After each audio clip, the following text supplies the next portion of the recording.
salut en dépend. Le Seigneur lui-même dira dans l'Évangile que si quelqu'un m'aime, il gardera ma parole. Mon Père l'aimera. Nous viendrons vers lui et chez lui nous ferons une demeure. Dieu vient donc faire sa demeure dans le cœur qui vit de sa parole, qui fait de sa parole la lampe de sa route, la lumière de ses pas, qui prend la parole de Dieu comme son guide. Heureux qui écoute la parole de Dieu et qui la garde, dira le Seigneur à la femme qui s'est émerveillée de voir Jésus. Ce n'est pas en me disant Seigneur, Seigneur, qu'on entrera dans le royaume des cieux, mais c'est en faisant la volonté de mon Père qui est aux cieux. Cette volonté, Dieu nous l'a révélée par son Fils bien-aimé. Les paroles que je vous dis, je ne les dis pas de moi-même. Le Père qui demeure en moi fait ses propres œuvres. Ces paroles de vie éternelle, de salut annoncées et réalisées par le Christ, les apôtres les ont reçues, les ont gardées fidèlement et les ont transmises aux générations suivantes. Chaque apôtre, après la Pentecôte, est parti annoncer la bonne nouvelle, là où l'Esprit Saint l'a guidé. C'est ainsi que Philippe a prêché la bonne nouvelle en Asie mineure. Jacques, le frère du Seigneur, est resté à Jérusalem pour la même cause. Il mourra martyr à cause de l'Évangile, à cause de la bonne nouvelle. Paul aussi a sillonné les nations païennes pour répandre le même message. Et aujourd'hui, c'est vous et moi qui sommes héritiers du message du salut.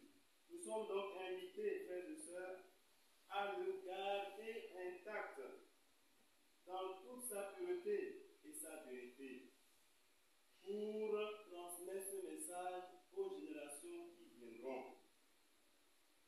Nous devons donc, frères et sœurs, rester vigilants au cœur de ce monde pour éviter que son influence et sa mentalité ne nous amènent à dénaturer la vérité de l'Évangile ou à diluer sa force et sa profondeur au point de nous compromettre avec le monde et de projeter un aspect de l'Évangile. Vous serez sauvés si vous le gardez tel que je vous l'ai annoncé. Autrement, c'est pour rien que vous êtes devenus des croyants. Vous dites c'est pas. Alors, il insiste là-dessus parce que les Corinthiens, à un moment donné, voulaient abandonner l'Évangile pour vivre autre chose. Nous aussi, nous sommes en contact avec le monde. Et le monde peut nous amener à rejeter, à piétiner l'Évangile sur ces aspects pour vivre comme le monde. Alors, c'est pour nous rappeler que notre salut en dépend de notre fidélité à la parole de Dieu. Le cœur, le noyau de ce message, Saint Paul nous l'a rappelé. Avant tout, je vous ai transmis ceci, que j'ai moi-même reçu. Le Christ est mort pour nos péchés, conformément aux Écritures, et il fut mis au tombeau. Il est ressuscité le troisième jour, conformément aux Écritures. Il est apparu à Pierre, puis aux 12. Paul insiste donc sur les apparitions du ressuscité pour réaffirmer avec force la vérité de la résurrection. Il est apparu à maintes reprises et à plusieurs d'entre eux. Il est ici là-dessus pendant 4 fois de suite. Il est apparu à Pierre, il est apparu aux 12, il est apparu à 500 frères. Et en dernier lieu, il est apparu à ce tabordon que je suis. Pour dire que c'est vrai, l'évangile est vrai, l'évangile est crédible. L'évangile a ses témoins. Oui, Jésus est ressuscité. Il est vivant. Alors ne laissons pas le monde fragiliser notre foi, entamer notre foi en Jésus et semer en nous le doute sur ce message de salut, ce message qui sauve.